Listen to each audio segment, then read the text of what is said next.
श्रीमद् भगवद गीता के षष्ठम अध्याय की व्याख्या। उसके उपरांत श्री कृष्ण महाराज बोले, हे अर्जुन, जो पुरुष कर्म के फल को न चाहता हुआ करने योग्य कर्म करता है वह सन्यासी है और योगी है,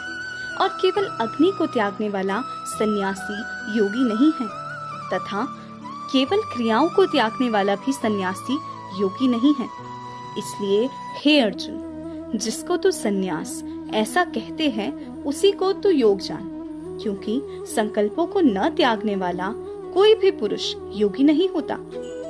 समत्व बुद्धि रूप योग में आरूढ़ होने की इच्छा वाले मननशील पुरुष के लिए योग की प्राप्ति में निष्काम भाव से कर्म करना ही हेतु कहा है, और योगारूढ़ हो जाने पर उस योगारूढ़ पुरुष के लिए सर्व संकल्पों का अभाव ही कल्याण में हेतु कहा है।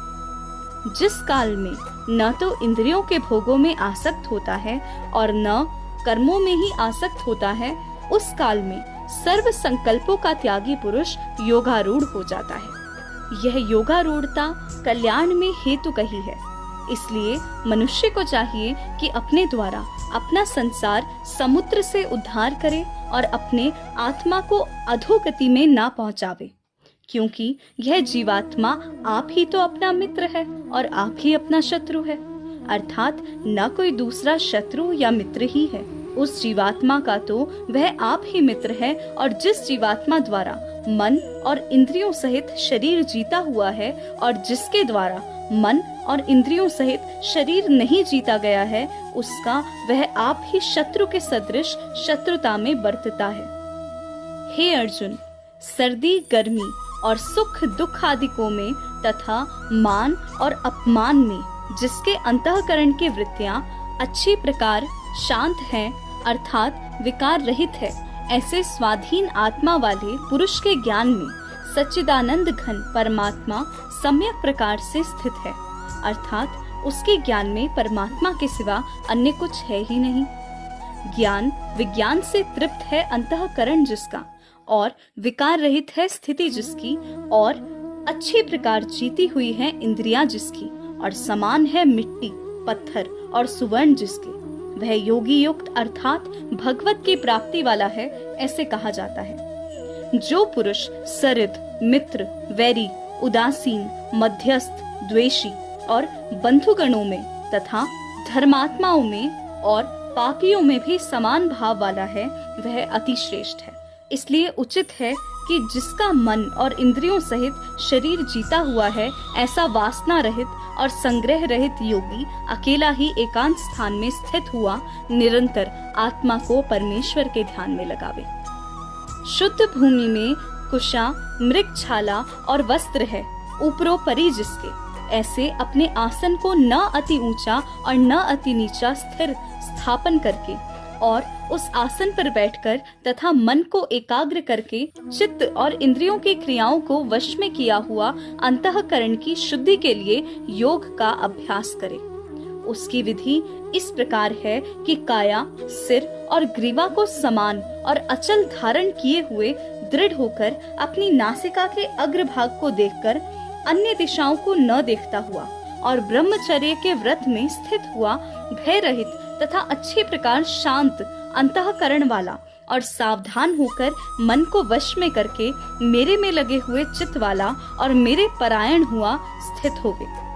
इस प्रकार आत्मा को निरंतर परमेश्वर के स्वरूप में लगाता हुआ स्वाधीन मन वाला योगी मेरे में स्थिति रूप परमानंद पराकाष्ठा वाली शांति को प्राप्त होता है। परंतु हे अर्जुन, यह योग न तो बहुत खाने वाले का सिद्ध होता है और न बिल्कुल न खाने वाले का, तथा न अति शयन करने के स्वभाव वाले का और न अत्यंत जागने वाले का ही सिद्ध होता है।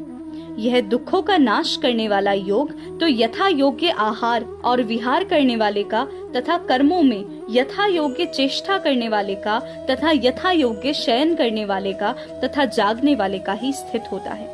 इस प्रकार योग के अभ्यास से अत्यंत वश में किया हुआ चित्त जिस काल में परमात्मा में ही भली प्रकार स्थित हो जाता है, उस काल में संपूर्ण कामनाओं से स्पृहा रहित हुआ पुरुष योग युक्त ऐसा कहा जाता है। जिस प्रकार वायु रहित स्थान में स्थित दीपक चलायमान नहीं होता है, वैसी ही उपमा परमात्मा के ध्यान में लगे हुए योगी के जीते हुए चित्त की कही गई है। हे अर्जुन, जिस अवस्था में योग के अभ्यास से निरुद्ध हुआ चित्त उपराम हो जाता है और जिस अवस्था में परमेश्वर के ध्यान से शुद्ध हुई सूक्ष्म बुद्धि द्वारा परमात्मा को साक्षात्कार करता हुआ सच्चिदानंद घन परमात्मा में ही संतुष्ट होता है तथा इंद्रियों से अतीत केवल शुद्ध हुई सूक्ष्म बुद्धि द्वारा ग्रहण करने योग्य जो अनंत आनंद है, उसको जिस अवस्था में अनुभव करता है और जिस अवस्था में स्थित हुआ वह योगी भगवत स्वरूप नहीं चलायमान होता है और परमेश्वर की प्राप्ति रूप जिस लाभ को प्राप्त होकर उससे अधिक दूसरा कुछ भी लाभ नहीं मानता है और भगवत प्राप्ति रूप जिस अवस्था में स्थित हुआ योगी बड़े भारी दुख से भी चलायमान नहीं होता है, जो दुख रूप संसार के संयोग से रहित है तथा जिसका नाम योग है, उसको जानना चाहिए। वह योग न उकताए हुए चित्त से अर्थात तत्पर हुए चित्त से निश्चय पूर्वक करना कर्तव्य है।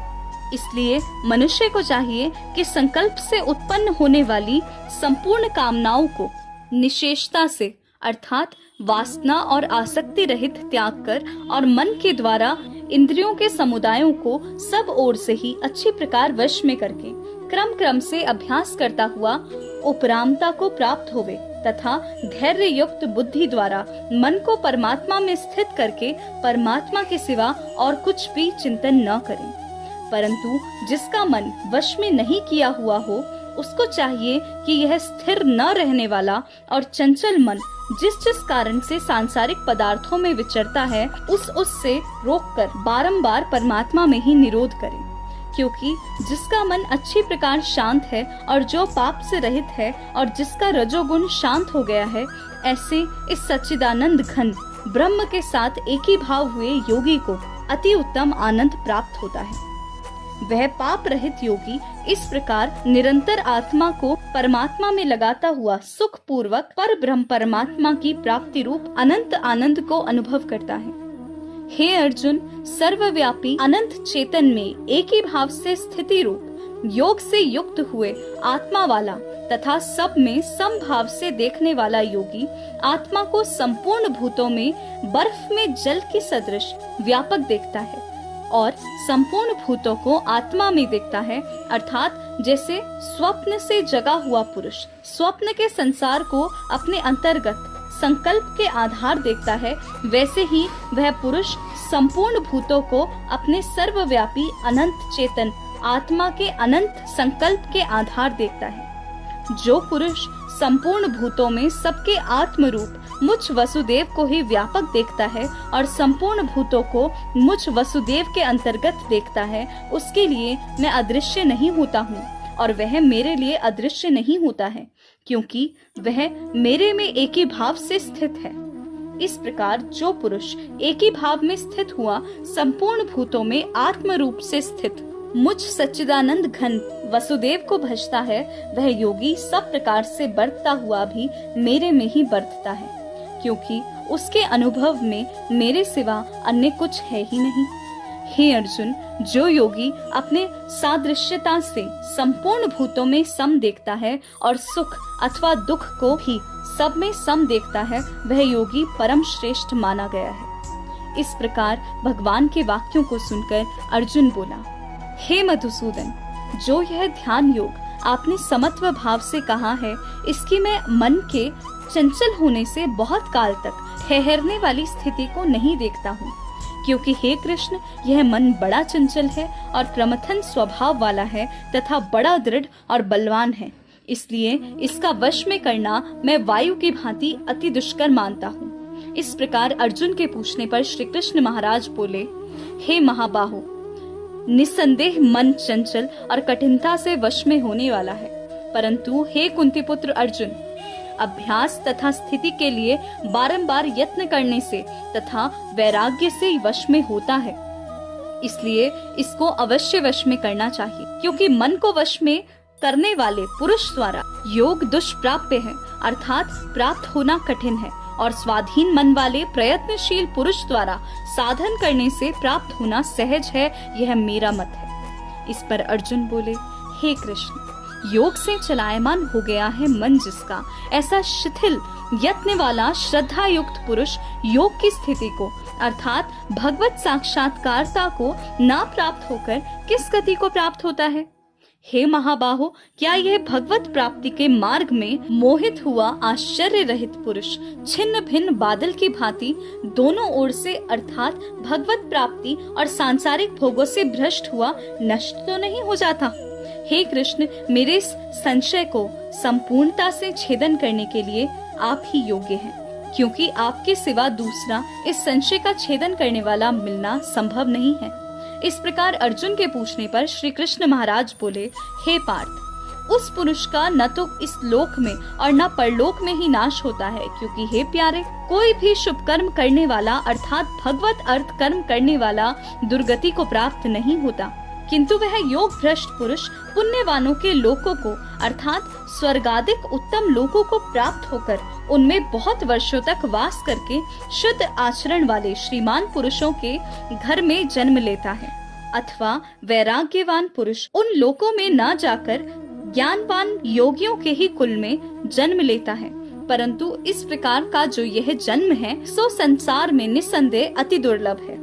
वह पुरुष वहाँ उस पहले शरीर में साधन किए हुए बुद्धि के संयोग को अर्थात समत्व बुद्धि योग के संस्कारों को अनायास ही प्राप्त हो जाता है और हे कुरुनंदन, उसके प्रभाव से फिर अच्छी प्रकार भगवत प्राप्ति के निमित्त यत्न करता है। वह विषयों के वश में हुआ भी उस पहले के अभ्यास से ही निस्संदेह भगवत की ओर आकर्षित किया जाता है तथा समत्व बुद्धि रूप योग का जिज्ञासु भी वेद में कहे हुए सकाम कर्मों के फलों को उल्लंघन कर जाता है। जबकि इस प्रकार मंद प्रयत्न करने वाले योगी भी परम गति को प्राप्त हो जाता है। तब क्या कहना है कि अनेक जन्मों से अंतःकरण की शुद्धि रूप सिद्धि को प्राप्त हुआ और अति प्रयत्न से अभ्यास करने वाला योगी संपूर्ण पापों से अच्छी प्रकार शुद्ध होकर उस साधन के प्रभाव से परम गति को प्राप्त होता है अर्थात परमात्मा को प्राप्त होता है, क्योंकि योगी तपस्वियों से श्रेष्ठ है और शास्त्र के ज्ञान वालों से भी श्रेष्ठ माना गया है तथा सकाम कर्म करने वालों से भी योगी श्रेष्ठ है। इससे हे अर्जुन, तू योगी हो। हे प्यारे, संपूर्ण योगियों में भी जो श्रद्धावान योगी मेरे में लगे हुए अंतरात्मा से मेरे को निरंतर भजता है, वह योगी मुझे परम श्रेष्ठ मान्य है। इति श्रीमद् भगवत गीता रूपी उपनिषद एवं ब्रह्म विद्या तथा योग शास्त्र विषयक श्री कृष्ण और अर्जुन के संवाद में आत्म संयम योग नामक 6वां अध्याय। धन्यवाद दोस्तों, आप लोगों ने यहाँ तक के 6ठे अध्याय तक के सभी अध्याय बहुत ध्यान से सुने और साथ साथ सीखा। मैंने भी आप लोगों के साथ बहुत कुछ सीखा। अब मैं आपको कहना चाहूँगी कि कुछ समय के लिए मैं इनका विराम लेना चाहूँगी, क्योंकि मुझे और भी बहुत सारी चीज़ों में इस समय अपना समय देना है, तो इस वजह से मुझे इसे कुछ समय के लिए विराम देना होगा और फिर से हम आगे के अध्यायों के साथ आपके साथ आएंगे। धन्यवाद।